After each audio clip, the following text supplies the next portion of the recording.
Welcome to ESVN, the Emma Sports Vigeland Network show. My name is Emma Vigeland, and you know what to do, folks. Subscribe, youtube.com/ESVN show. Put on push notifications. Rate us 5 stars everywhere you're listening to this. And welcome back, the married guy who's about to leave for his honeymoon and is kind enough to spend some time with us the day after New Year's Day. New Year's Day. Bradley Alsop. Bring up that ring. Let's show it to everybody there. Boom. Boom. There he is. How you doing, married guy? I'm blinged out. I'm so blinged out. Oh, it's totally. Crazy. Yeah. I'm just...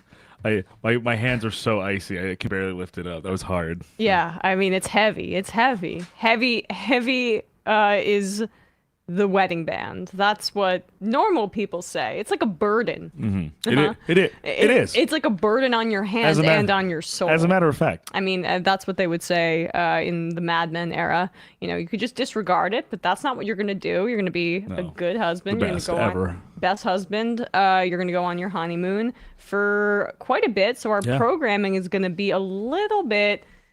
You know, we're figuring it out, but Bradley, you'll be back, like, once we start, I think right after the wild card, right? After the wild card round, you'll be back. That's right. So I will make sure to have some coverage for everybody, regardless of what that looks like, but we'll also keep up with our locks, that's the thing. For sure, certainly. The week before I went 0-3, and then this last week I went 3-0, and I'm just going to think about how that happened, and it's basically a wash, so don't even worry about it. What did I do?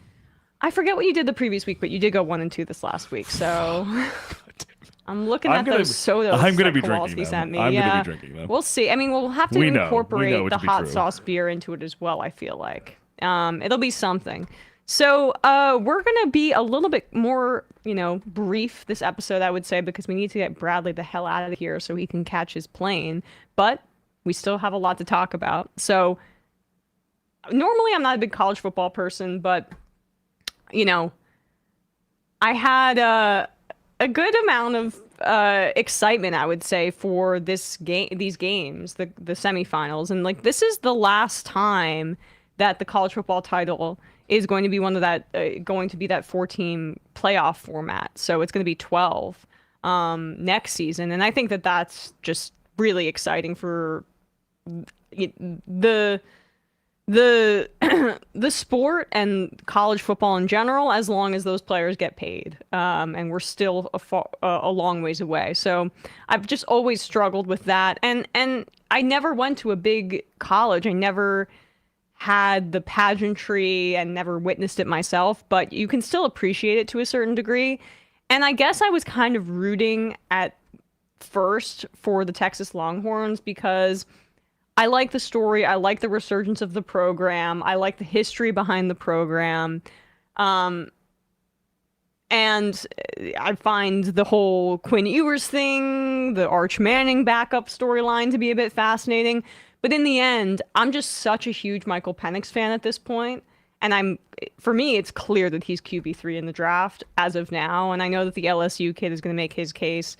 But in terms of pro-style traits, Michael Penix, if he didn't have those 2 ACL surgeries, and if he didn't have like the weight of essentially being a fifth-year senior, and how some teams might balk at that, I am just so impressed by his arm strength, his feel for the game, his ability to be a playmaker and carry that team. He clearly, to me, behind May and Caleb Williams, should be the third quarterback taken. The question is just like, is the age thing going to scare teams off? And the knee surgeries, is that going to scare teams off? That's really what I took away from it. Curious about your thoughts, Bradley. Well, it's fascinating in a lot. Penix is fascinating in a lot of ways because Penix started his college career off at Indiana, and he was the athleticism was clearly there, but he just did not ever put it together in terms of like there was like sloppiness in his play style. He was a little he was a little too risky, and Indiana itself never was able to, like, capture whatever magic was in him that Washington very clearly has. And obviously, of course, Washington is a much, especially in the last like decade or so, and hey, bless you, thank you.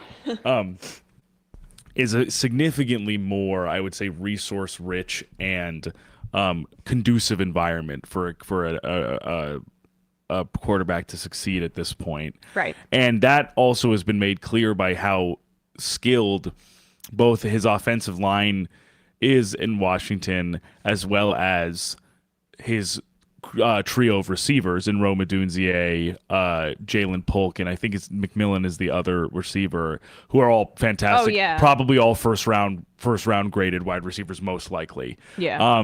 However, it was extraordinary to see Penix, because a lot of, I think it was what has been discussed with him is like the athleticism that maybe he's already kind of hit his ceiling, as you said, because of the age and because of the tread on the tires and his injury history. But you saw him uncork that throw, basically crossbody to Polk to almost score after the catch, get to all the way to the 1 yard line. That's like one of the most extraordinary throws I've seen in maybe my whole life. Oh, and he can put the gas on it. Like there was another touchdown, I think, when it was 21-21, when they went up 28, I think, where he just ripped it right to the receiver in only the place that the receiver could get it, in the middle of the end zone. He makes pro style throws. That's and why, he has, as we've discussed, like he has something to him beyond, like, it's not like where some receivers have, where some quarterbacks have, polish and have like the kind of like ready-made starter kit stuff for young quarterbacks. Like Penix has like it. Like there is something about Penix where you're smart. and also just like where you see like you are making plays and also taking the risk to make those plays already. Like you want to be driving down the field. Like you're not risk averse. Yeah. You want to like rain fire on these guys. And when he does it and it's successful, it's exhilarating. And there's just so many quarterbacks. We'll talk about JJ McCarthy and the Wolverines in a second, but JJ McCarthy's probably, I saw Harbaugh had a quote after the game saying that he's the best college quarterback in Michigan history. Tom Brady is, not in Michigan lore in the same way, obviously, the best quarterback in the pros to come out of Michigan by a long shot. But that is high praise. And I think that it fits in terms of the pedigree and the success that he's had with the organization. But the college game is totally different from the pros, and you have to look at what's going to translate. Like I have looked at, Jaden Daniels, Bo Nix, McCarthy as well, guys that are rumored to be first-round talents. And I just think that Penix and then the two guys that are going to go 1 and 2 most likely, in Caleb Williams and Drake May, there's a huge drop-off with the rest of those guys. I know Jaden Daniels is exciting, but he, like McCarthy, doesn't necessarily play a pro-style game from what I have seen. I just see and Penix he's tall and he's thin skinnier. a little he bit looks too. Yeah. more frail. Penix is thick, and maybe he's gained some kind of muscle. And sorry, not in a weird way, but thicker, muscular. He's like. And I just think he sees the field so intelligently. I was so impressed by him. I was really impressed by him in the Pac-12 championship game as well, where you see again him competing against Bo Nix, and you're just like, this is a totally different game in terms of what the quality of play looks like and what he's being asked to do. Like Penix carries that team. And so I just really think that any NFL team that drafts him, I don't know, the Giants draft 5th overall at this point, so we shall see. They're going to be lucky. And it's interesting because Daniels and him are Daniels like Daniels is listed at 6'4", 210. And Penix is listed at 6'3", 213. But even if that's the case, I think they carry the weight. I think their weight distribution is different because Daniels appears more like is like lankier than Penix does, and obviously that's like not scientific analysis. It's just honestly, truly, just like when you watch both of them, I feel like that's what I see. That like Penix just seems a little bit more durable. Yeah, I mean, and just what he's asked to do again in terms of the reads that he makes, the throws he has to make. There's so much damn play action, stupid garbage in college, and what. Can a guy play in the pocket? Can a guy make those kinds of throws? I really, really do believe in Penix at this point. And McCarthy, I think there are some things you can glean from him that are strengths, but like in the sense that he is that trick play was a show of his athleticism, but that's like a very one-of-one, like high variance play. Like you're not always expecting your quarterback to like be out wide, catching a ball behind his head and then throwing blind to a receiver. Like that's like it was extremely cool to see and an extraordinary play. But I think like down in and down out, I don't think his arm is as strong. No. And I think I think his athleticism is a bit overrated in the pro game. That's I think that's partially what I'm thinking too. Because also I think when you even just see the ball go through the air when McCarthy plays, it just isn't as it feels like it's a little bit like it starts. I don't know what the word is. Almost. It's just like it feels like the zip goes out quickly. Yeah.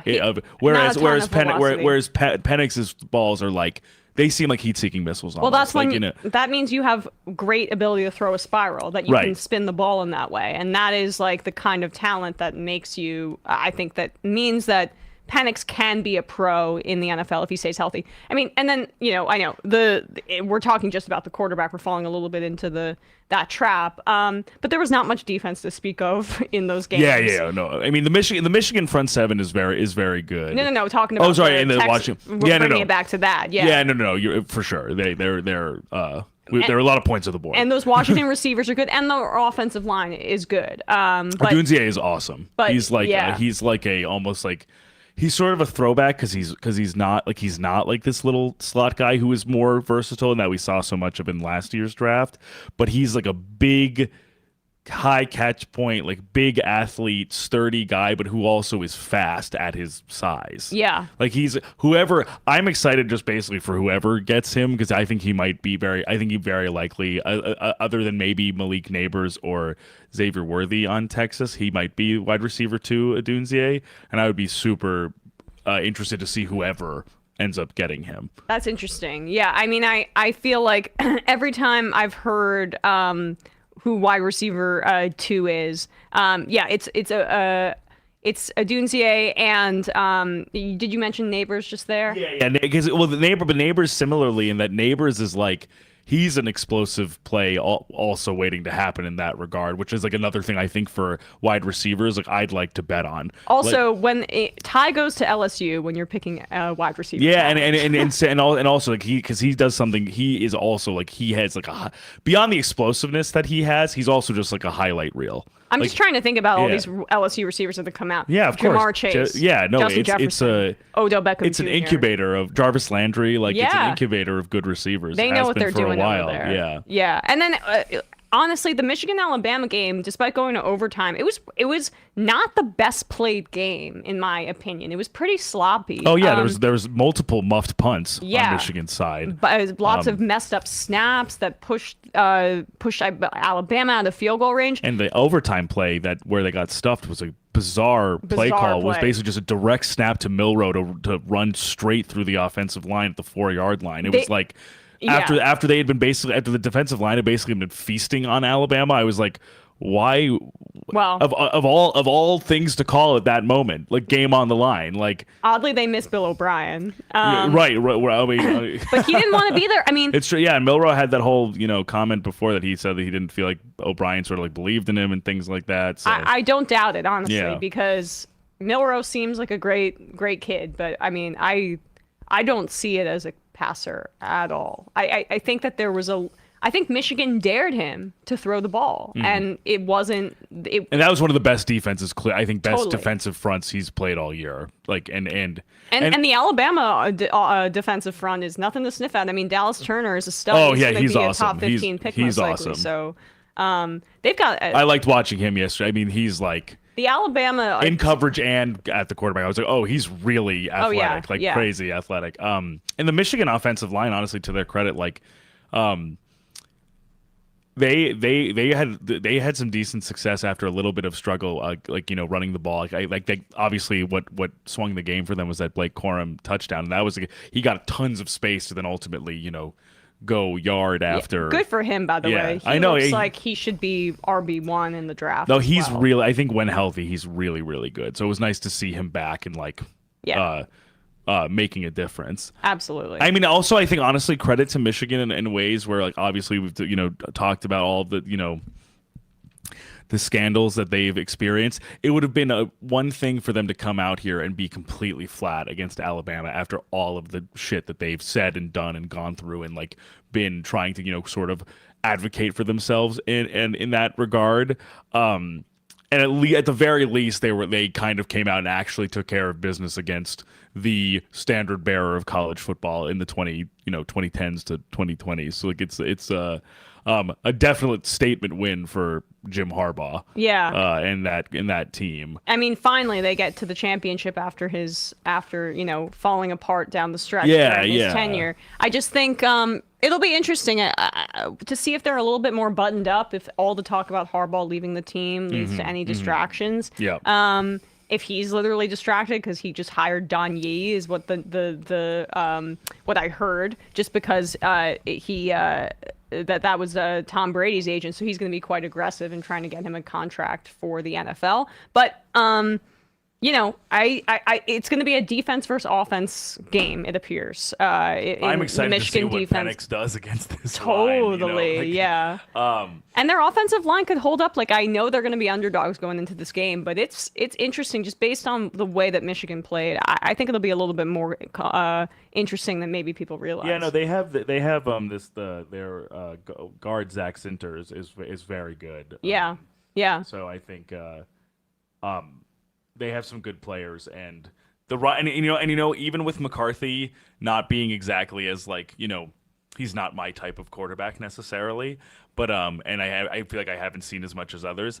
If that line and that run game can keep percolating, that will keep them in the game against a really high-powered offense. I agree. Yeah, they're more talented than Washington, but it'll be interesting to see. Totally, and I think it's a cool matchup, and the first time in years that it's been a championship with no SEC team. Exactly. So it's kind of nice. It's kind of cool to see that especially as we move towards college football Super League. I know, because before the Borg Voltron conferences even continue apace, bit of a swan song for the Pac-12. Seriously. The other, and then also, it doesn't have any bearing on whether they should have made it or not, but I think it must be a huge bummer for Florida State fans that literally they didn't, all of this controversy with the playoff happens and they just get destroyed by Georgia. But it means that the college football people were right. I mean, maybe Georgia should have come in at 4, but right. But either way, it's almost I think it's right. It's one of two things. It's you bounce out the number 1 team in favor of Alabama because they win the game, but then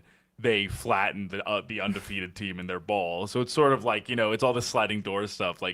Was it the right call? Was it not the right call? But it's always interesting. I think I liked the call at the time, but I always think it's interesting to see how the bowl games, these secondary bowl games, play out when there is a controversy about who was left out of the top 4. Yeah. To see if it if that team overperforms and be see, we told you, or if they kind of flat tire themselves and are all right, well, you were making all this noise. Well, with all this destroyed. I mean, you could make a case here. Let's be real. You could make a case that neither Texas or Washington should have been in. If you were to say these teams in a series, Georgia would probably beat Washington and Texas more times than they wouldn't, right? In some sort of standalone series. That's my feeling. I mean, you could make the national championship a little bit more SEC heavy, but they have to go by record and context. And I think that the 12-team playoff format's going to iron a lot of that out. Fortunately, it'll make it the lack of restriction will make it so that less teams will be complaining, and also just more money for everyone. Totally, everyone wins except for the players. The cartel always wins. So Lamar Jackson is the MVP. was I was banging the table for Tyreek Hill for a long period of time. I still think the body of work for the year makes it Tyreek Hill, but I'm not going to be mad. You know I'm a Lamar fan. I think Lamar Jackson is really finally in an offense that values his talents in a way that isn't like so lazy and reliant on his elite athleticism, where we're starting to see the ability for this team to have actual playoff success, where it's not so damn reliant on controlling the clock and running the ball, where it actually is a pass-first offense, passing first. I mean, Zay Flowers is a stud. That long touchdown that he had, and they're seemingly not even missing a beat with Isaiah Likely. I was just going to say developing this connection with Lamar. I was just going to say that has been one of the most extraordinary things for me is that Mark Andrews over the past few years has been seen correctly, it was partially a frustration of the Greg Roman era, but the fact that so much offense seemed to filter through the Lamar Andrews connection to the point where I almost think people might have anticipated that if Andrews was out, there would be sort of a lack of like a check or sort of a lack of like kind of like a easy option for Lamar. But instead, Likely has been creating good chances, but also like explosive chances for this offense. I think he had was it 2 touchdowns yesterday? I believe so. Yeah, so 2 touchdowns two touchdowns in a game where they beat the Dolphins, a high-powered offense with a defense that had been really coming on by 38 points. 56-19. Or 37, excuse me, but 37 points. Oh, no, I thought your math was right. That's how dumb I am. But like, it's okay. No, but I mean... But to put that many points, and also for the Ravens defense to neutralize the Dolphins' effort on the other end, too, to hold them under 20 while scoring 56, like... It's hard for me at this point, especially with all of the ups and downs we've had this season, to not think after the 49ers game and after this game. And again, I'm not even saying this to be like, oh, the Niners don't have a shot. I just still think I'm still very much of the mindset that the Ravens and the Niners are cut above the rest of the entire NFL. I think that still remains to me after that matchup. Those 4 interceptions that Brock Purdy threw really set them back in that game, right? And I think like 2 of the interceptions were egregious. The other 2... I think the Brandon Stevens one was a tipped ball. I think like... But the Ravens are playmakers, and I just want to say it's just so fascinating, too, how Lamar and the Ravens just stamped out 2 MVP candidacies. Yeah, right. 3, actually, if we want to count Tyreek Hill, because he didn't have a great game. Yeah. Like, Brock Purdy screwed over. No, that was like probably the death knell, as it were. Rightly so. I'm sorry, guys, but like that team's an all-star team. He's not the MVP. Lamar is much more of an MVP in terms of who the offense actually runs through. Let's be real. Brock Purdy has a lot of guts, but we're talking about most valuable player here. And McCaffrey is more valuable than Brock Purdy. And with Purdy, we've seen a lot of times like there have been and this is nothing. This is not to minimize all of what he's done well, but he also I think even the stats back this up that he has, and at least anecdotally, I just remember a few times basically where a batted ball or a tipped pass was recovered by the Niners, or like a ball that went right up in the air after a deflection was caught by a Niner, for example. So I mean, like early on in the season, the advanced metrics were saying that he had some high interceptable balls that didn't get intercepted. Right, there were certain high variance passes I think where ultimately there was luck in them getting recovered, where some other quarterbacks didn't have that. And I think all of that potential regression just happened with a aggressive Ravens defense ready to capitalize on that. Yeah, and I'm sorry, like stats for me, I don't care. I mean, like we lived in an era where Nick Foles broke passing records, okay? Like, let's be real about what stats mean in the NFL. Lamar Jackson's value to the team and what he does for that team is not reflected in the stats, and yet he is the most valuable player. I mean, it's between him and Tyreek Hill for me. But then when you go to the Dolphins game, the Ravens stamped out 2 potential MVP candidates. I mean, if people really still thought Tua was the MVP, you should get your a brain checked for brain damage. But I mean, both Tyreek Hill and Tua done, and that was consecutive games by Lamar Jackson and the Ravens. And 2 of the odds-on by record, and by pedigree, like the best teams in the league in the sense of the number 1 seed in the NFC in the Niners, and the now supplanted former number one seed in the AFC, which is now the Ravens because they beat them so badly. Yeah, and so now Tyreek would need 283 receiving yards to get to his 2,000 mark in the next game against the Bills, and I just don't think that's happening. Josh Allen, not going to happen, I think, this year. I just don't think the Bills are dominant enough, even though I think Josh has played really, really well down the stretch. And what's so interesting about the Bills in this case is that, like, what if they had like two less like back-breaking losses? Like, what if they didn't lose the 12-man on the field game to the Broncos and also didn't lose Week 1 to the Jets, or didn't lose two players on defense for the year? Yeah, right. I just mean Matt Milano was still around. Right. Yeah. It's just so interesting to think that, like, now, even though they're like 9-6, and let me just really quickly pull this up. I thought Bill Barnwell at ESPN had this fascinating just like implication for the Bills and their playoff hopes, which I was like, oh my God, I really hope this doesn't happen. But just to show what those 6 losses mean, even though in certain metrics, I think DVOA wise, they're like literally playing top 5 on offense and defense. So again, also, but I agree with you sort of in what you're saying about why maybe Josh won't have the same, pedigree or same case as Lamar. But in Week 18, if the Bills win, they win the AFC East. But if they lose, and the Steelers, who play the Ravens, who have nothing to play for because they're number one seed, it's fine. Yeah.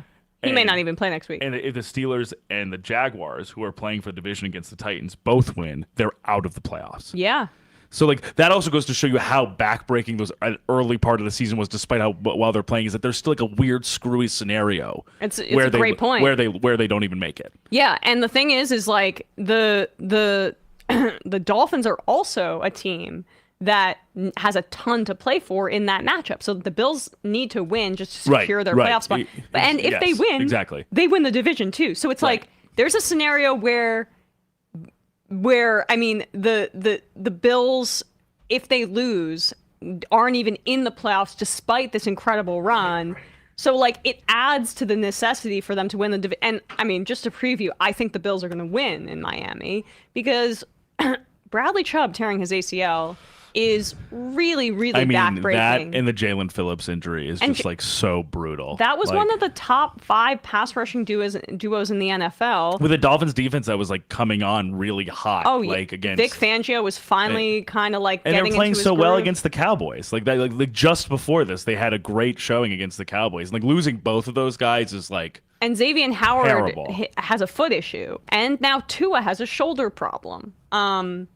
So I'm thinking the Bills win this game, and then they fall to the 5. Or if the Browns win, I don't know the scenario.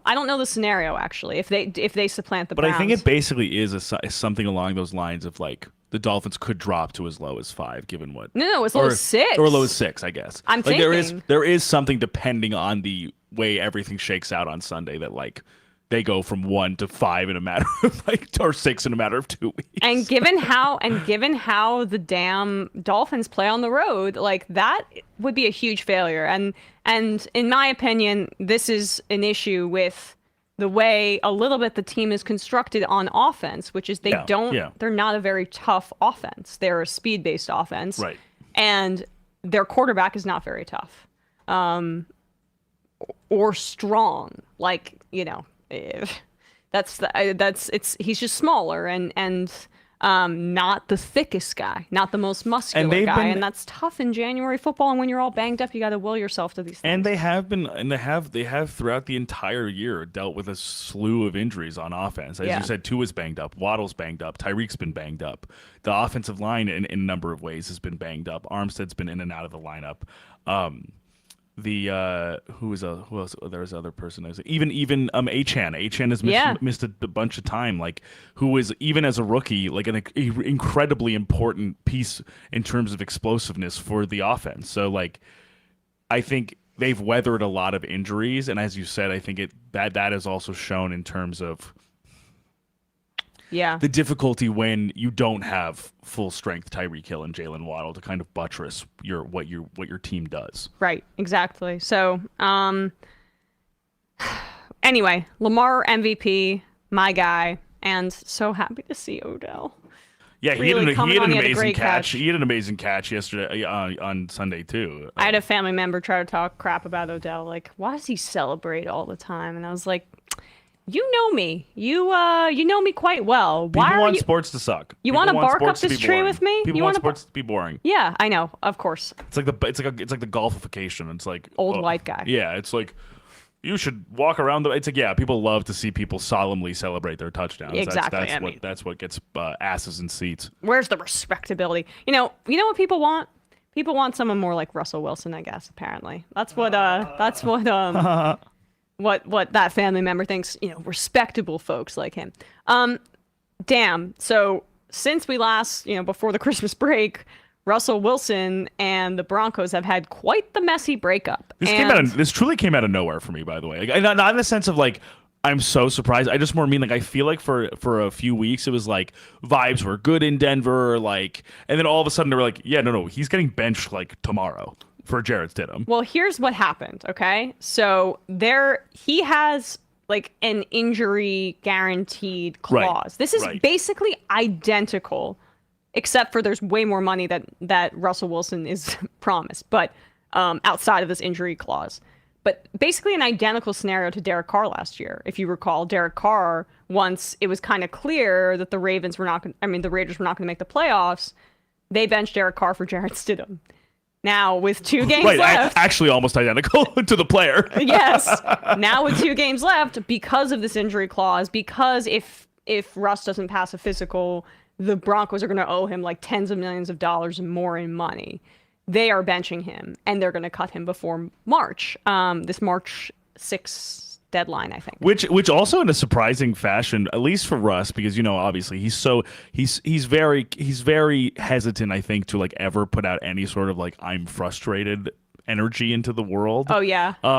He even was at least relatively candid about the fact that they were telling him that they were going to remove his exemption. And he said if he didn't bench it, he said no, so they benched him. So he at least said it. He at least was like he shouldn't revise his contract. That's the Broncos gave him that contract before he ever played a down for them. And that's on them. You can't blame the guy for you making the if you're going to offer me that level of money sight unseen too, I'm going to take it. Like I can't fault him for that. And apparently, if he takes the league minimum at another place next year, the veteran minimum, he's still owed all that money. Oh, yeah. And he makes the Broncos' life harder in the process, which I'm sure he wants to do. And, that's his right.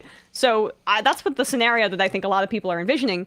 However, the Russ defenders on Twitter are hilarious to me because he had some stretch where he didn't throw any interceptions. This is what gets me about the stat obsession. He was being managed. He was doing the bare minimum. Like, it seemed like either play, he was making one read.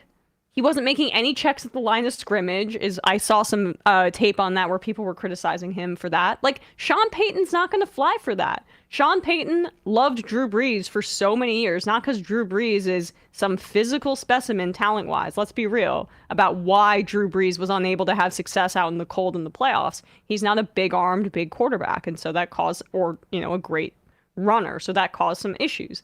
But it's because Drew Brees was smart as hell and was able to make these checks, read defenses, and all that kind of stuff. And Russell Wilson, without the wristband, going back to that era, now he's wearing one, but seemingly still is not interested in the mental nuances of playing quarterback. Like, Russell Wilson is kind of dumb.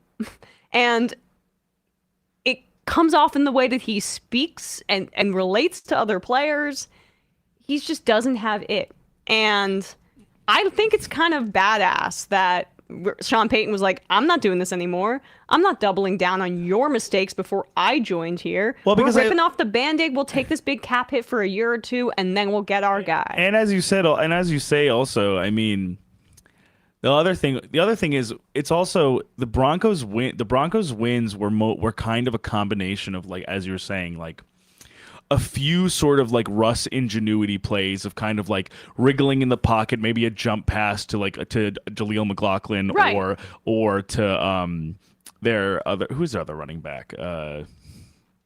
Forgot who it was. Javonte Williams. Yeah, Javonte Williams, like someone like that to kind of get a lot of yards after the catch so some kind of like genuinely creative plays, or like a deep bomb to Cortland Sutton, who's like basically one of the best, if not the best, like jump ball catcher in the league outside of like Justin Jefferson or Jamar Chase maybe. Yeah. But like 2 or 3 of those plays, and then a genuinely pretty good and creative run game, which is like part of Sean Payton's characteristics. Like he does like to have a marking room, a layered effective run game with a good stable of running backs and a defense that was regressing to the mean after being literally like the league worst for the first 8 weeks. So I would say a lot of their victories also weren't fully being formed or coming from Russ himself. It was a lot of different outcomes to make kind of like at the margins for them to sort of wrestle these wins out.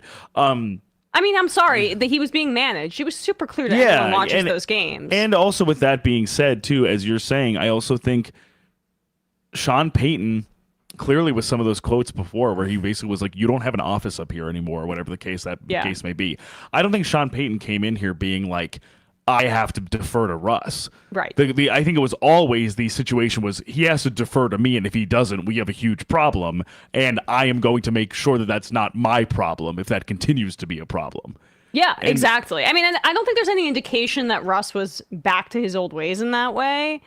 But, I mean, he's still the same guy. And he's only older than he was in Seattle. That's the other thing, too. Is like there's really, I think, only clearly, as we've seen the last 2 years, I think there's only so much that we can get at it. Like, peak Russ in Seattle, I just don't think is there anymore in terms of his athleticism. He's not. He can still move. He's just not moving the way he used to move. Like, I mean, I'm sorry. I understand people feel bad for him to a certain degree, and I don't necessarily know why. I kind of trust teammates and what people say about the guy. He's not been well liked for a reason. He's not a team first guy, and the fact that the Broncos were winning is way more of a testament to Sean Payton's ability to game plan than anything that he was doing. Jarrett Stidham didn't even play well against the Chargers, and you know what? They won that game because Sean Payton is a very good game planner. On both sides of the ball, he understands how to manage the game in the right way. He has a good feel for it. So they can win without Russell Wilson, and Sean Payton can start to maybe get Jarrett Stidham, who has more potential at this point because Russ is declining and also doesn't seem to be able to run the offense in the way that Payton wants.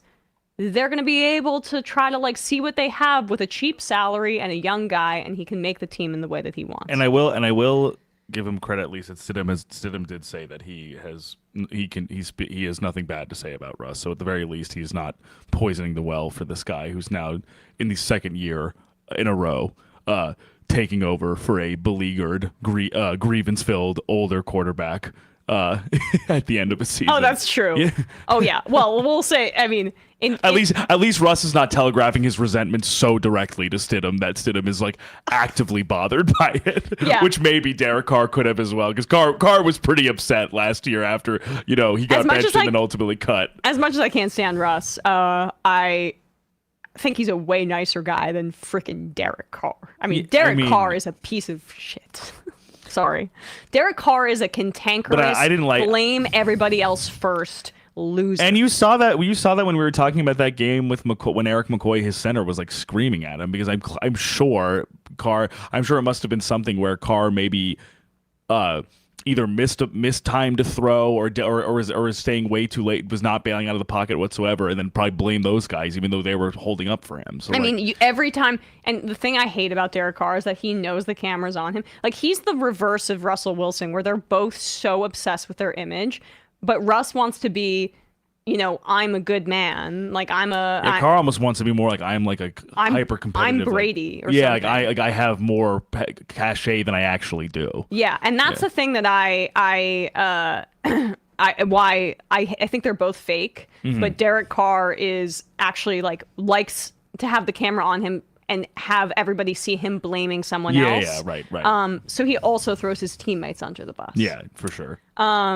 But, the Saints somehow won against the Bucs, which was just shocking. But I don't even feel like that game is that worth talking about because the Bucs still have their future in their hands. They win the division if they beat Carolina this week. And as long as, Baker Mayfield isn't so banged up with that rib issue, I think that they will. Yeah, I freaking hope that they win. The Bucks. They deserve it. Of that group of like wretched teams, the Bucks at least have a puncher's chance with Baker at quarterback, launching to Chris Godwin and Mike Evans. Totally. And guys on that defense like Antoine Winfield are playing, and Lavonte David are still playing so well. Like, it's just like there's nothing I'd rather less than to like see the Saints in the playoffs. Oh yeah, they don't deserve it. I mean, we at least already got one thing that I wanted, which is that the Rams at least made the playoffs, which I'm very pleased with. But I would love it. I would love it to also end that we get the Bucks and not the Saints. Like, and good that's job. Really my fingers crossed thing. Like, please don't give me the Saints in the playoffs. And good job, Rams. Oh, and by the way, if all stands in the NFC, we are getting Rams at Lions, which would be like literally like. I think that's what's gonna happen. That's just like putting dynamite near a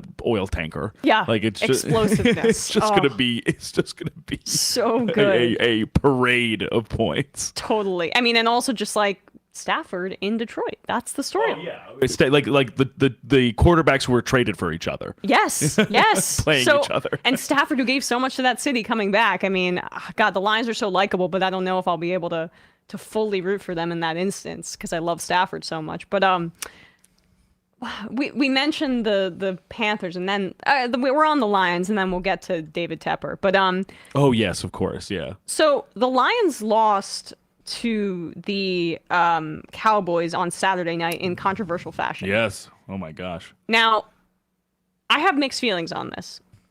First of all, I feel like Dan Campbell's aggressive, and I appreciate that about him.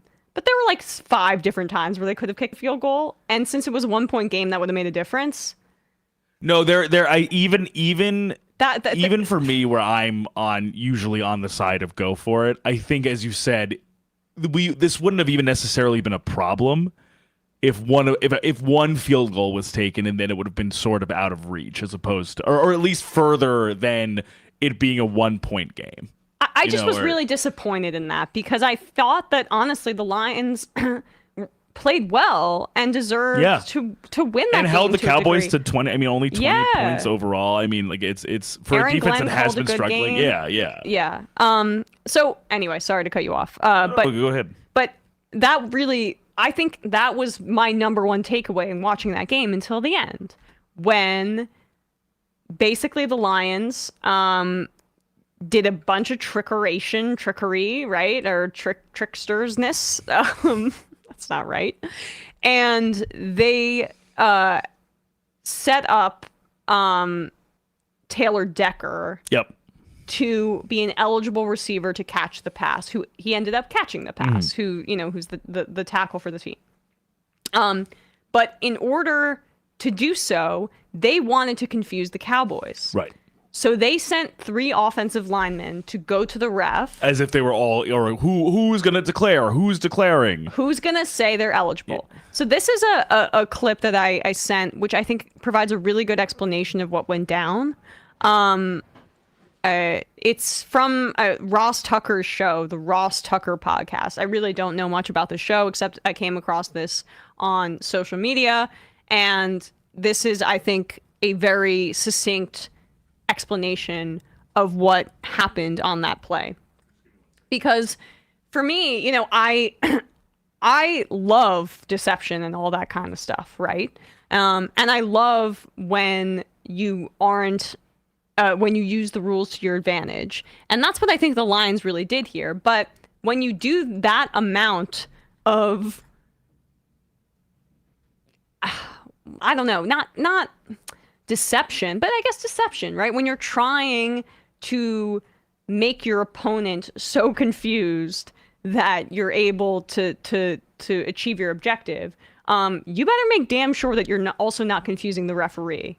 And that's exactly what happened here when 3 offensive linemen were sent over to the ref to give the Cowboys defense the sense that any of those 3 could be eligible receivers in this play. Yeah, so it was Penei Sewell, Dan Skipper, and Taylor Decker. And Skipper traditionally comes out as a 6 offensive lineman. Right. So I think that was part of it too, where the refs were probably like, wait. It's Skipper. It's going to be Skipper. Yeah, because he usually comes out as a 6th guy anyway. So you're sort of like he's going to jump out of the formation as opposed to a guy who's already always lining up. And that's, I'm sure, part of what the deception was, which is like, right, Dan of course. Campbell knows maybe he's gonna this is on film, that Skipper comes in, and he ends up being the eligible receiver, so let's fool the Cowboys. Right.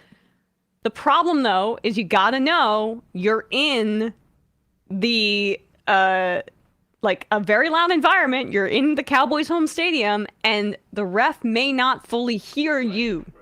And that's exactly what happened. This is what's this guy's name? Ross Tucker's explanation on his show. I totally understand the frustration of Lions players, fans, and coaches, especially if Dan Campbell felt like he went over with the officials in pregame in detail what they were going to do on that 2-point play. However, and this is important because I was a guy that at times had to report as eligible, the Lions sent 3 linemen over to Brad Allen in an attempt to basically trick and confuse the Cowboys as to who was eligible and who wasn't. And in the process, they tricked Brad Allen. There's 100,000 people. It's loud. There's 3 guys coming over to him. It's unfortunate, but if the Lions had just sent Taylor Decker over to Brad Allen and he reported as eligible, none of this would have happened. They sent 3 guys to try to fool the Cowboys, and they kind of fooled Brad Allen, and it cost them. Now, I think that's like a perfectly reasonable explanation, honestly, of what happened. And the question is, who does that fall on? Does that fall on the ref, or does that fall on the Lions? And in my opinion, it's kind of a mix, right? Yes, I think, and also just to give a little context, Ross Tucker is a former offensive lineman, NFL offensive lineman. So I'm sure he has some, experience in terms of like the eligibility type stuff, like dealing with the refs in this specific capacity as being a lineman also. But I agree with you in the sense that, of course, it's a game-shifting play, obviously, because they lost by 1 point, and it's a game-shifting play with playoff implications in the NFC. So I understand, obviously, it only heightens the fact that, like, this was something that was more confusing and layered than just like a random game in the middle of the season with no playoff stakes. But at the same time, as you said, I certainly think it's possible that in the effort and the valiant and like understandable effort to bend the rules, sort not even bend the rules, but sort of bend like the declaration type thing before the pre-snap, to have so much window dressing, so much cloak and dagger stuff, so much smoke and mirrors stuff. If it's that confusing that you're going to confuse the official, like, that's also maybe something to reflect on, so it doesn't happen where something is so kind of mystifying in a way that even the official may in the heat of the moment declare the wrong guy eligible. Yeah, and the thing is like, okay, so I from their end though, they want to say, well, we said the right guy. We said who it was. We said it was Decker. You should have known that. Which I'm sure is probably the case. I'm sure is actually what happened. That's the case. I'm sure that's the case. But, this is to a lesser extent, like the Cowboys game against the 49ers, right? When in the playoffs last year, or no, the year before, sorry, this was 2 years ago, when Dak Prescott ran up to the line of scrimmage, right? Or was this last year? God, my stupid brain doesn't remember anything. Ran up to the line of scrimmage. It was last year. And they did a running play up, and they didn't get the ball off in time. Sorry. That was 2 years, because last year was the absurd, like, attempted lateral play where Zeke got destroyed. Yeah. That's a whole different. That's a whole different situation. The Cowboys just being horrible at these kind of late game situations. But like in that first scenario, the human element of like the ref was not able to get to the spot in time to spot the ball. Like, and you have to know how long you have to get to that point to account for the human element. And teams that practice these kinds of plays all the time have someone acting as the ref, right? So it's just accounting for the human element of refereeing. And I think that there's like a level of, I don't know, excuse making when you're deliberately trying to confuse the opponent and understand that they're human and they're going to feel confused. And you don't really account for the fact that the ref may be confused as well. So, like, I believe the ref didn't hear. I believe he didn't hear. It's on him. I get it. But it's also on the team to set up a play that can execute well. And in execution, you have to know that there are human beings involved. It's a complicated and also story. a few other things too with that is that there has also been obviously some discussion that in the pregame meeting with the refs, they basically sort of like telegraphed this to them that if this comes up, this is who will be eligible. So like, if that's the case, if there was any sort of preparatory element to this type of window dressing, I understand the frustration. But at the same time, the way I always feel with these types of calls, which is again, like I get it. Like it's a game shifting penalty in a playoff determinative game. Like I completely understand. But at the same time, my other usual retort to this is like, there's always another bad call. Like that Peyton Hendershot tripping penalty was also terrible. He basically put his foot out. Like it wasn't and they were just like, you tripped because you put your foot out. Yeah. And they were giving him a 1st and 25. So like if the Cowboys had lost this game ultimately, they could have had their own belly aching about a bad call. Yeah. And then second of all, this also doesn't matter if the Lions scored 35 points. Or if the Lions decide to kick an extra point. Kick an extra point, or kick a field goal, or kick an extra point, and then it would have tied. Kick a field goal and have more breathing room than you did before. Yeah, I'm just saying, that's not to take away anything from it, but I also just think it's not. I don't think it's fully fair to only consider that the one bad call, which was a bad call, or which was a clear fumble by the refs, an actual mistake, isn't the only thing that determines the game. But also, I do understand a little bit that. After the game, Brad Allen was very adamant that they didn't mess it up, which I kind of think they messed it up. Like, yeah, I think they messed it up. They were very adamant as refs if like, never admit when they mess anything up. Yeah, they were pretty adamant as if like no. We Skipper was the guy who was eligible. When I mean, it doesn't really make sense. Also, when you look at it, Skipper doesn't move. Yeah, like you're thinking that guy's the eligible receiver. He's dropping back in protection. Like I mean, they say that all the time. It's total crap. Like they pretend like they never mess anything up. The refs do because they're worried about what precedent that sets. Exactly. So that's it's also a hard. It's also a hard thing to consider. Like, what is the solution, right? Yeah. Like, what do you do? Like, I don't know if it. Like, what do you do? Do you suspend? Like, it's, and I mean this in the sense of like, I'm genuinely not sure what the answer is. Like, I don't actually know what you do to like account for, as you said, pay the refs as full-time employees, so they focus on all this all year instead of the NFL being cheap and not doing that because people don't realize. And these guys are part-time employees, basically. These guys are part-time employees and have different businesses in the off-season, like that. Right. I mean, but the NFL, they have no money. They're so poor. Anyway, I thought that was fascinating, and good news for Lions fans. It really doesn't matter. No, much. It's not taking them out of the playoffs. You guys are still won the division. It's all it's all good. You're still the 3 seed. It's all going to work out. Except it did set up a scenario where, as we said, Stafford's probably coming back to Detroit for that game, and I feel like that's a little bit of a heartache scenario for Lions fans. Yes, certainly. And a dangerous one because I would not want to face the Rams in the playoffs of all of these wild card teams, to be honest with you. Really quick here, I don't know what the hell is going on with the Eagles except that, I never was a huge Nick Sirianni fan. I think like he looks like a Barstool employee that got hired as a head coach, and he seems to really lean into the douchebag element. Look, I'm a Giants fan. I don't like the Eagles in general, but I love Jalen Hurts as a person, and I like a lot of aspects of his game, although I think he's kind of regressing to where he really is as a quarterback in the NFL.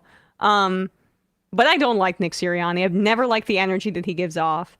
And this is the team that fired Doug Pearson a few years after winning a Super Bowl. Shane Steichen is it's quite obvious when you just look at the team. When you look at the way that the offense plays, damn, was he clearly the brains of that offense. And this roster is top 3 in the NFL from a talent perspective. The idea that they're losing to the freaking Arizona Cardinals in Philadelphia is really bad news for this team. And I did not expect that we would be saying this. I mean, I thought that the Eagles would be right in the thick of things and probably heading back to the Super Bowl this year in terms of the talent that's on that roster. Like, I think they're up there talent-wise with the Ravens and the 49ers. But that does not appear to be the case at this point in terms of the way that they're executing on the field. And that does fall on Nick Sirianni, because Howie Roseman, he knows what the hell he's doing. And he's going to be the guy that I think has the ear of the of ownership there, of Jeff Lurie. And so I don't know. Nick Sirianni could be a little bit on the hot seat. Maybe not this year, but perhaps the year after if things continue to look the way that they do. I think we've been leading up to this a lot, I think, just in the sense of we were sort of like... It was one thing... It's interesting that we were sort of having all of these kind of wrinkles of concern, despite it being like a 10-win team, like a team that was 10-1 a few weeks ago. Yeah. Where we were still sort of like, it's a little bit of like a shaky 10-1, because even certain games as early as week 1 or 2, when they only beat the Patriots, this wretched Patriots team by 5 points, losing to the Jets, like that one loss being to the Jets, like there was certain things where it was like rumblings of like the passing game looks off, it looks shaky, and it doesn't look doesn't look creative at all. It doesn't look creative, and also the targets that have usually been fed like they were last year, like AJ Brown has been sort of a non-factor in some of these games, which is extremely puzzling for a team that has AJ Brown on their team. Yeah. The run game, which has still been good. Like DeAndre Swift is only, I think, in 5th in all-purpose yards or 5th in rushing yards this year. He's had a great year. They've at times bafflingly stopped going to the well of the run game.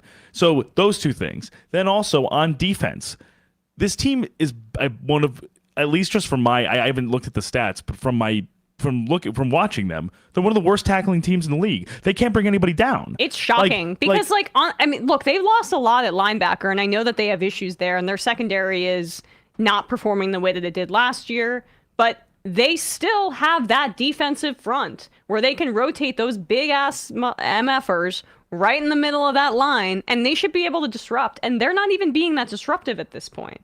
The talent on the field is not matching the results, and that, to me, is coaching. That's coaching to me.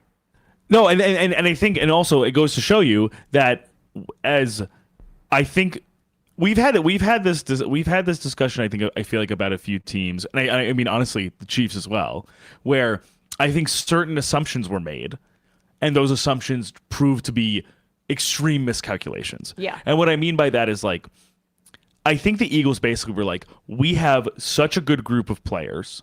We have a great offensive line, great skill position players. We have our leader in Jalen Hurts.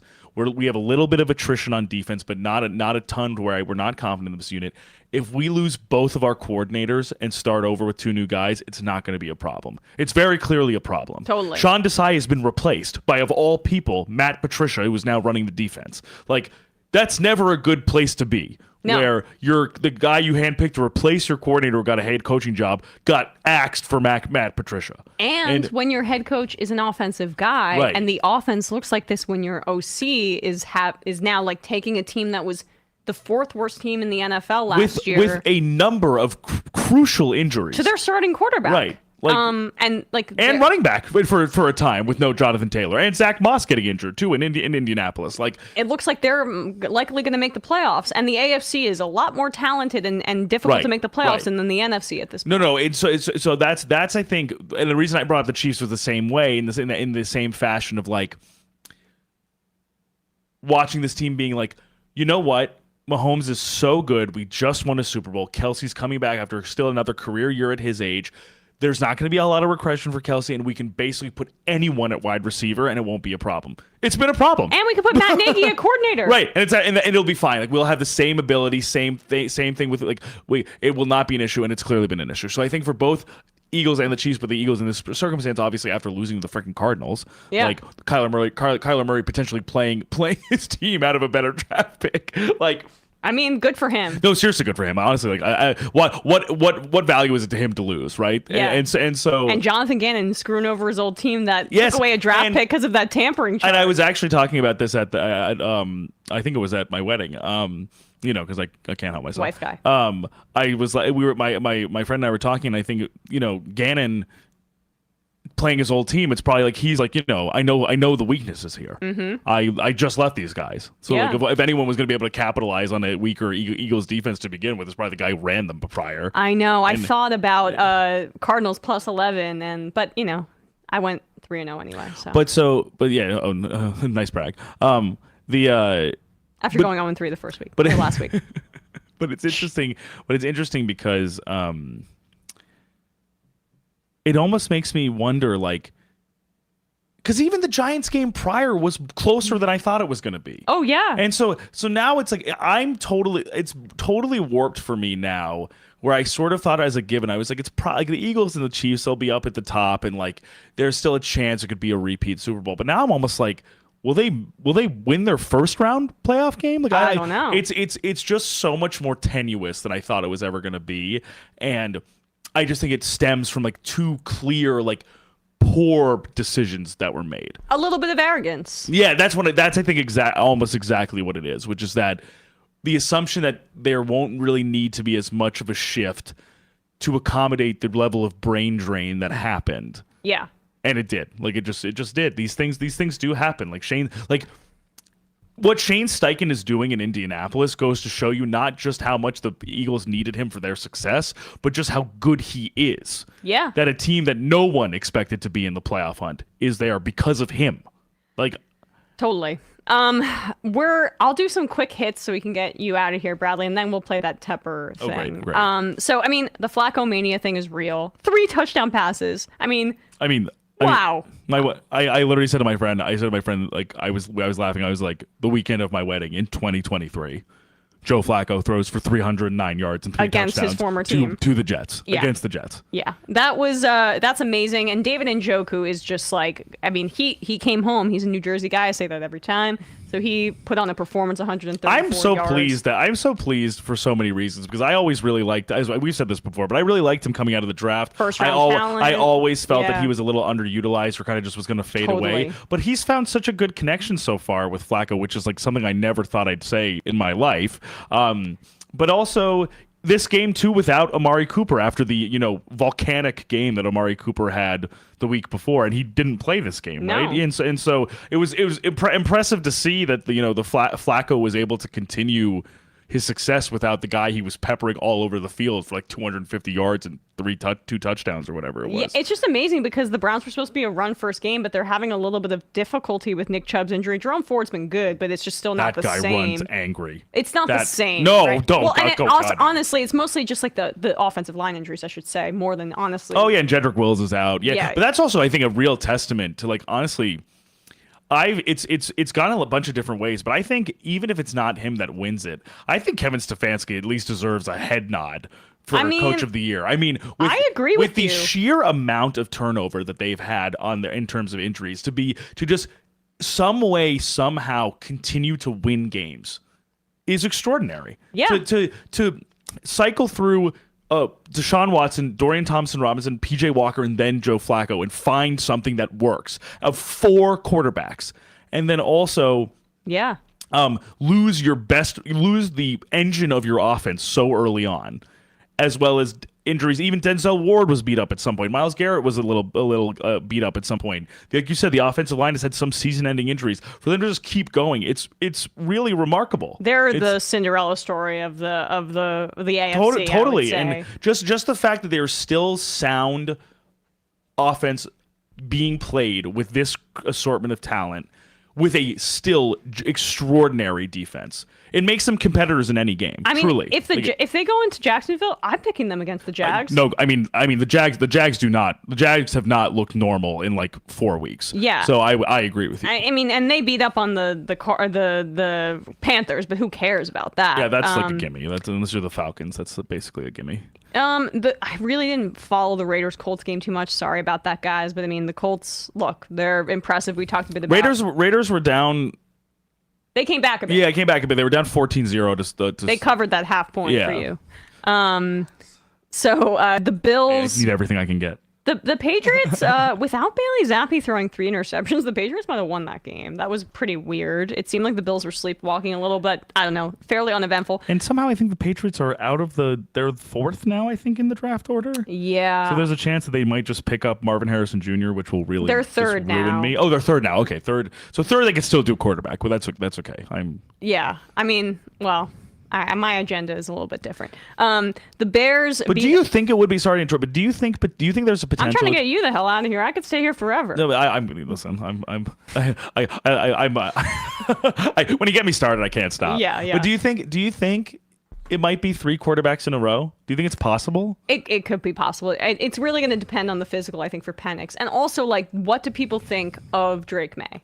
Like, is Drake May's arm talent going to be sufficient? I mean, I need to watch more. I've honestly been so depressed about the Giants winning some meaningless games and getting out of the position to take one of those guys that I haven't fully gone all in. I mean, I'm a Caleb Williams truther. I don't really care if he's acts crazy and cries hysterically on the sidelines. I think he's a stud. But. No, I think it's possible. I think one of 2 things happens if it were 3. I think maybe we just get what we maybe always thought, which is Williams 1, May 2, and then someone takes the shot for Penix, either staying put at 3 or trades up for Penix, or a team surprisingly takes Daniels instead. But if Belichick is fired, I think the chance of the Patriots taking a chance on a guy like Penix goes up. Yes, I agree. Yeah, right. Yeah. So that's all the stuff. Like, there's just too many dominoes. And like, do the Commanders just stay put? Also, if they're in the position, like, do they just take another quarter? Yeah, I mean, it's just the Commanders are not trading down for anything. They're going to clean house. Should, yeah, and they'll get some offensive guy. And they haven't had a quarterback since RG3 since Kirk Cousins. It's not as if I don't even think Howell can like stay in the league, but if I'm them, I'd rather just try with a 3rd overall pick as opposed to a 5th rounder. Oh yeah, I think that's like the writing's on the wall there, in my opinion. We touched on the Saints. The 49ers, speaking of, beat up on the Commanders. The Texans, CJ Stroud came back. Yeah, he returned. Good. He was happy to see him. Happy to see him. It just seems like a long shot for them to make the playoffs, but what a wildly successful season regardless. Another coach of the year candidate, obviously, Ryan. Totally. How well they played. We touched on the Chiefs. I mean, the Chiefs, they looked in trouble, but finally they started running the goddamn ball because none of these receivers are worth a damn. And Mahomes is not playing that well this year, but it's hard to know what comes first, the chicken or the egg. Pacheco had over 130 yards on the ground, and that was really what did it for them. The Packers, good. I mean, Jordan Love been so inconsistent, but when he's on, it's exciting. And the Vikings defense has been no slouch. No, he had some awesome throws in that game. Yeah. There was the one. I was trying to remember who that one touchdown was to. It might have either been Malik Heath or one of the other young guys.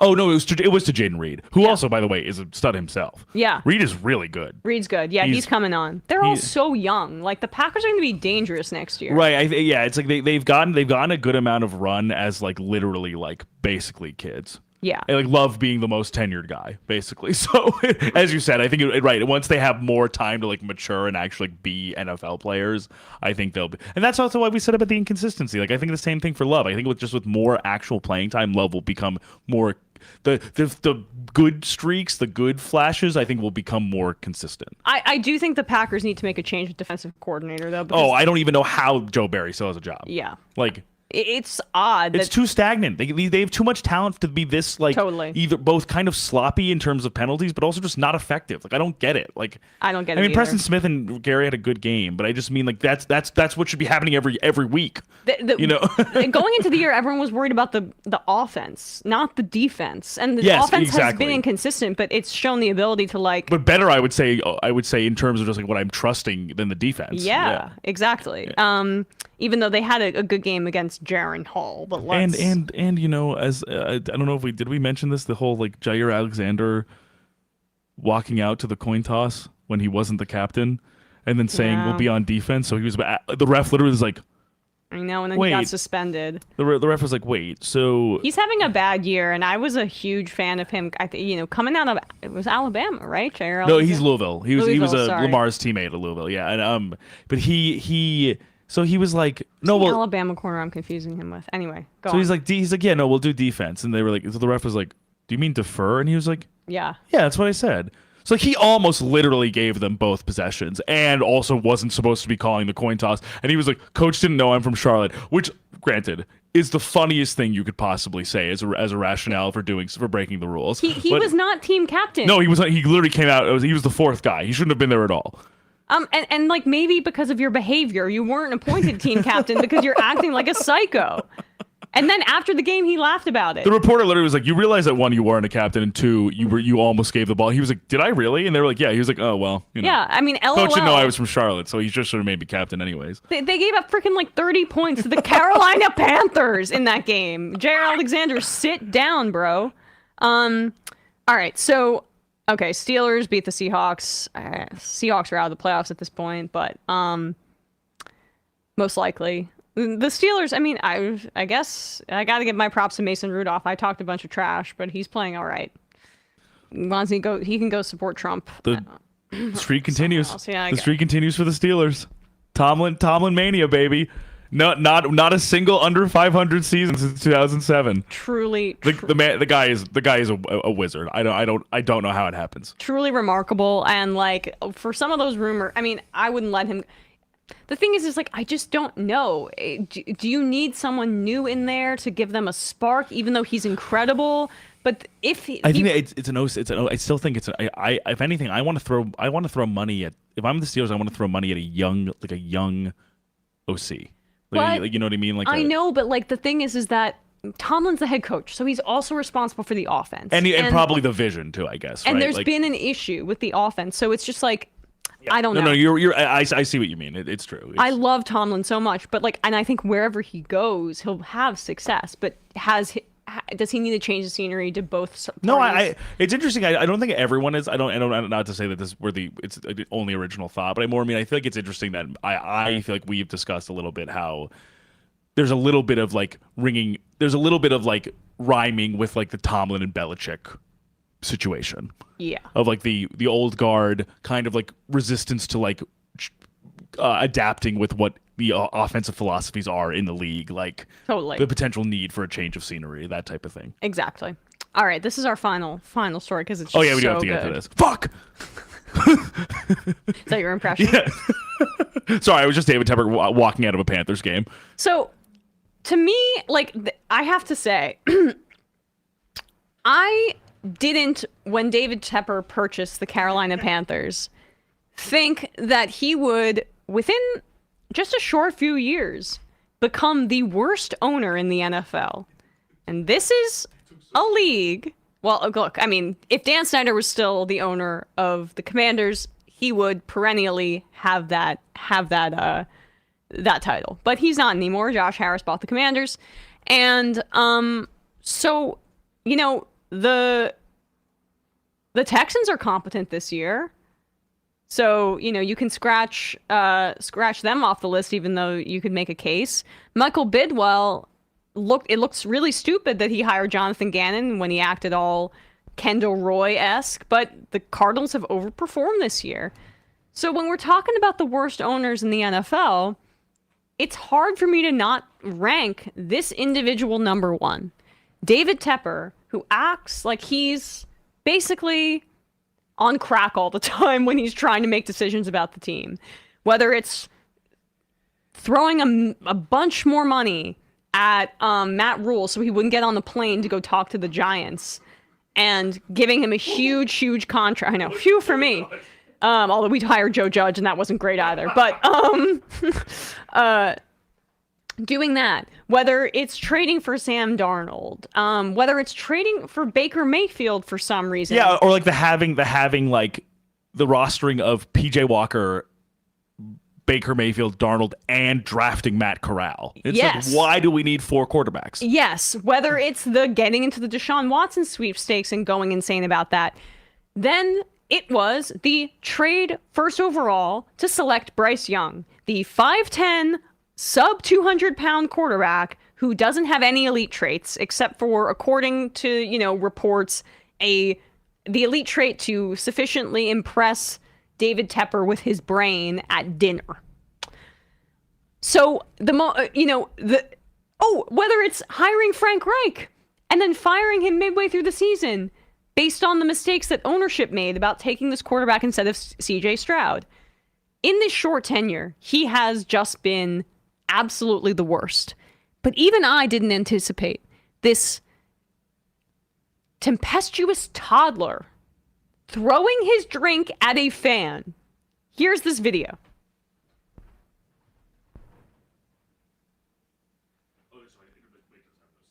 No sound here, but you'll see. So I guess the fans are heckling him, and that was David Tepper over there. We'll keep playing this video.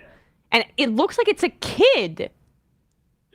There's a guy down there who's heckling him, and David Tepper, from his freaking luxury box, keep playing it, throws that kid. No, but see, that kid is standing on the chair there. I don't know if it's at the kid or at somebody who's talking at him, but the kid stands up there at the end.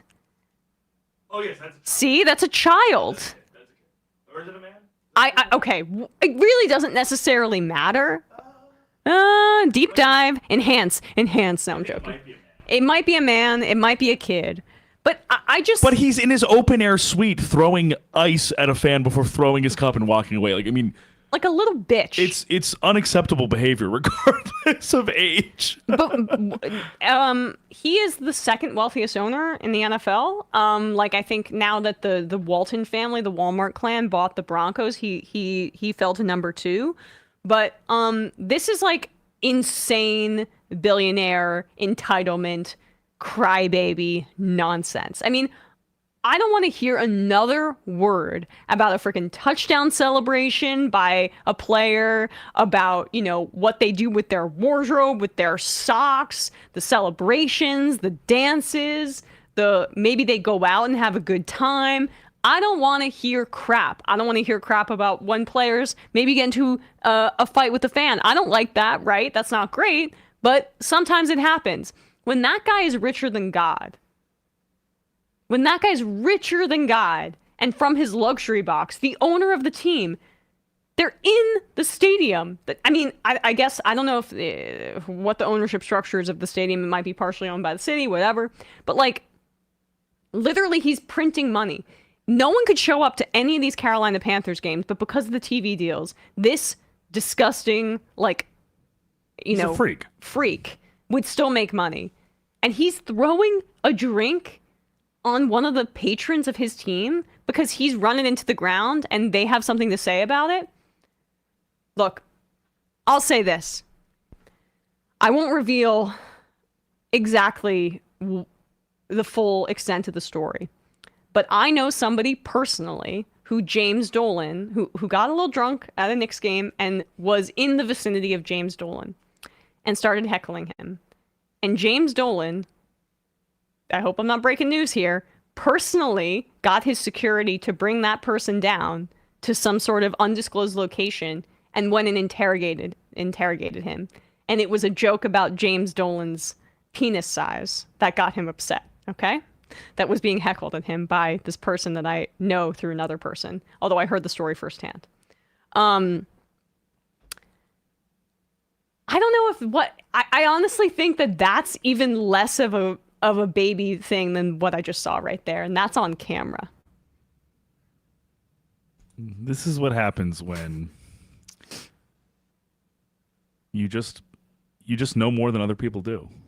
You just have more ingenuity, like know-how, hustle, ambition. That when you buy a team with with billions of dollars that you have, that's like 2-11 or whatever they are, 2-13 or whatever they are. It's just other people's fault. Yeah, I mean, it's everyone's fault but his. When he strong-armed his entire coaching staff into taking the guy that he liked, even though it seemed like every reporting indicated, obviously, Frank Reich, who went to Indianapolis to coach Andrew Luck, who likes the big pro-style quarterbacks. Obviously, he wanted CJ Stroud. It's obvious. Did you see in that really heavily reported ESPN story from a few months ago, I think right after Reich was fired, that basically in one of his meetings, it was like, Tepper's like, I've been watching tape, and one of my friends told me Bryce's footwork is bad, so you got to change his footwork. It's like, okay, good job, man. Cool. So you've been watching tape. So you were watching the games of the toy that you have, of the toy team that you have, and you're like, his footwork needs to change. Make that happen for me, please, okay? Yeah, and it's honestly, I agree that his footwork is bad. He's so flat-footed after he takes his drop. But and that was supposedly the big thing about him coming out in the draft. He has great footwork. But like, okay, so it's one thing for Jerry Jones, who owns the team and is the GM, and has been in this, or like John Mara, or the Rooneys, right? Who are football families to a degree, right? It's one thing for them to give their opinion. This guy's owned an NFL team for like 5 freaking years. But this is also sort of like the big brain tech rich guy thing where it's like, I'm hearing hedge fund guy or whatever. I'm hearing something for the first time. Therefore, I am the person who originated the thought. Mm-hmm. So because of my unbelievable ingenuity and unique thought process, you need to do something that you've definitely never thought of. Yeah. Oh, someone told me his footwork is bad. That's definitely the problem, and it's also the problem because I'm saying it's the problem, and I found that out. So, like, fix that for me. Yeah. Hey, coaching staff, do that. Fix that you're fired. Fix that you're fired. Yeah. Yeah. Total piece of crap. Normalize heckling the billionaire owners. Do it more. And I want more videos of this. I want the NFL to see this. And he should be fined, and not an insignificant amount of money. Because remember, David Tepper literally has a financial stake in you going to his games and embarrassing him. Yeah, so... Even if you're going to contribute to his bottom line, make him feel like shit. And he should, because the mess that these Panthers fans have to deal with, that's because of this man. And, you know, they probably thought, wow, we're getting a guy with deep pockets. Things are going to change for this team. And I feel bad for Panthers fans because it was completely out of their control. And it wasn't their fault that the previous owner was a sexual harasser and had to sell the team. But... this is what they get, and that's unfortunately... It's a different kind of bad. How the NFL has structured it. Yeah, I mean... All right, folks. We are going to read some IMs, and then we're going to get out of here and wish Bradley a very, very, very happy honeymoon. Bon voyage. Antifa Lockhart, I've been on paternity leave. No shofar, please. She's sleeping. Is Emma still down on the star QB of the Chicago Bears of Arlington Heights, Justin Fields? I'm not down on him. I think he's been playing really well. I think that the Bears would be not very smart to not seriously consider trading him and taking a more prototypical pocket passer like Caleb Williams. But I don't know if they will. And honestly, if they're willing to go from 1 to 5, Giants, call the Giants up. Joe Shane will make a trade, baby. Judge Judy, an executioner, says the Ravens finally listening to fans by firing Greg Roman, investing in wide receivers, and letting Lamar throw more and run less, resulting in an incredible season, has felt so good. I totally agree. You know, I'm a closet Ravens fan. Anthony Scalia's ghost. Odell doesn't have the gaudy stats, but he's been such a great mentor for the locker room. His influence cannot be understated. This is exactly right, okay? And this is just like, I felt like, it feels like, honestly, back in those days, it was like how I feel to a much, much lesser degree about when I talk about Israel with people in my life. We're like everyone was saying he's the worst locker room cancer ever. And it was said for no reason because everyone you talk to, except Eli Manning, who didn't like the spotlight away from him, and they had clearly a lot of saying what the media was saying, in my opinion. All of the guys on the team loved Odell, but everyone was saying he was a locker room cancer, and I'm like, point to what? Because every guy, like, you hear DeAndre Hopkins is a really bad teammate, okay? You never heard that about Odell. He was always so invested in winning. So you hear that from the Rams, all that kind of stuff. That's the guy he is. Stevie W. Under says, but Dan Campbell went over the fact that 3 of them would come to the ref and Decker would be eligible, is how I understood that. If the ref got that beforehand, it's 100% on him, in my opinion. Tater Tot Sirianni looked like he was propped up by his coordinators for sure. Snarkororski, that Carolina owner, is like Wall Street assholes dumping champagne on the Occupy protesters. That's good analogy. You enjoy my socialism, says Dolan has done that to fans who were tweeting about him at Knicks games too. I have a friend who got banned for life from MSG for that. That is hilarious. I mean, the guy used like facial recognition to kick a lady out of Radio City. She was a lawyer, right, who was, I guess, representing people suing him. Yeah, exactly. My mom knows that woman and was like, that is hysterical. He's like, Oh, you found her? Get her out of there. But you know She's what? not seeing the Rockettes tonight. There's something like less gross to me about him being like a fail boy son of a rich guy, where he's insecure and thin-skinned in that way. Like, I find David Tepper's sociopathy like more distasteful. Yeah. Hey, at least Dolan has hobbies. I mean, at least Dolan and he has appreciates the power of music. And he has a team that he doesn't ruin in the Rangers, who are literally like one of, if not the best team in the NHL right now. And Dolan cares about the Knicks. I mean, well, I like that OG Anunoby trade. We didn't even talk about that. I'm doing okay with that, actually. I mean, RJ Barrett's already looking better, but I know I love RJ, but he's never been the same since that migraine stuff. I've always really liked OG, so I'm hoping that it'll be like a good addition. I don't think it does. I don't think it's like a needle mover in like a title way. I just more mean like I think it's a smart, like good trade. Yeah. Quickly was not going to, as you said, resign. He's going to get a large amount of money next. He wants to start. Year. Yeah, and I just think whatever RJ Barrett was not aligning with the way the team is right now, just because like, he never was able to put it all together with the Knicks. Even though I've always liked him, I still like him. I still like him, and now, but like the Knicks did right by him, and they traded him to a place like back to his hometown. So there you go, right? That's true. Maple Mamba. Yeah. Eddie Munster, as a longtime Baltimore Ravens fan, I was iffy on OBJ, but now I hope we re-sign him. Go Ravens. J-Man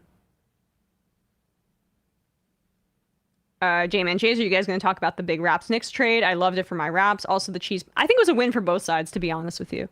I agree. That cheese punishment was way too harsh. Do something light for for God's sake. Left is best. And the final IM of the day. I don't think Russell Wilson was the problem in Denver. Football is a business. If he didn't have guaranteed money, they would have cut him and left him with nothing. Sean Payton's coaching style doesn't work in today's NFL. I don't know, dude. I don't agree with that fully, honestly. I guess we'll see once there's some changeover at quarterback, more in a more permanent capacity. All right, I'll read one more just because I love Mind Pillow Guy. I couldn't be more pleased with the way Jordan Love has played for the last month and a half. It's not been perfect, but there's some real promise in what I've seen, and of the Packers to manage to beat the Bears. If the Packers manage to beat the Bears this week, then they make the playoffs. I've never expected them to get close this season, so it's been a success. Someone named Emma placed a wager early in the season about the Packers making the playoffs, so I'm hopeful for that too. All right, anyway, appreciate you all. We will see you all. Probably Monday we'll post our picks, and Matt might help me. I might do a solo episode. We shall see. Bradley will be back in time for the Thursday picks after the wild card, but we'll figure it out. We'll make sure to get some content to you guys. Wish him a very, very happy honeymoon. See you later. And bye-bye. Bye. Hold on. Okay, soon? What's happening? Oh, sorry, I'm trying to... Computer's freezing? We don't want you to leave. I don't know what's going on. Okay, I'm trying to go... Just end the stream. Just end it like that. Okay. Bing bong. Bye. Bye-bye.